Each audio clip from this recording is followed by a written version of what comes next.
Have you ever noticed that it's harder to start pedaling your bicycle than it is to ride at a constant speed? Or wondered what causes your bicycle to move?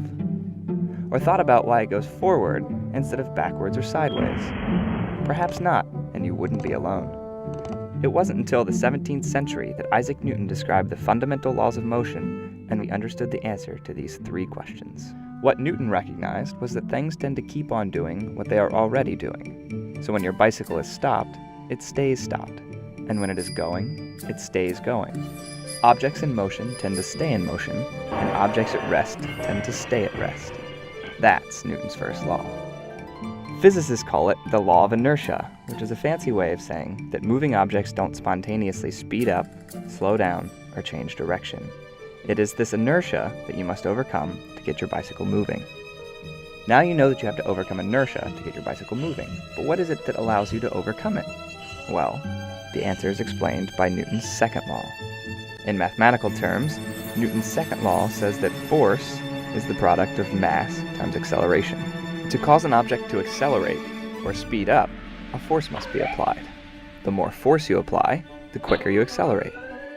And the more mass your bicycle has, and the more mass you have too, the more force you have to use to accelerate at the same rate. This is why it would be really difficult to pedal a 10,000-pound bicycle. And it is this force, which is applied by your legs pushing down on the pedals, that allows you to overcome Newton's law of inertia. The harder you push down on the pedals, the bigger the force, and the quicker you accelerate. Now on to the final question. When you do get your bike moving, why does it go forward? According to Newton's third law, for every action there is an equal and opposite reaction. To understand this, think about what happens when you drop a bouncy ball. As the bouncy ball hits the floor, it causes a downward force on the floor. This is the action. The floor reacts by pushing on the ball with the same force, but in the opposite direction, upward, causing it to bounce back up to you. Together, the floor and the ball form what's called the action-reaction pair. When it comes to your bicycle, it is a little more complicated. As your bicycle wheels spin clockwise, the parts of each tire touching the ground push backwards against the earth. The actions.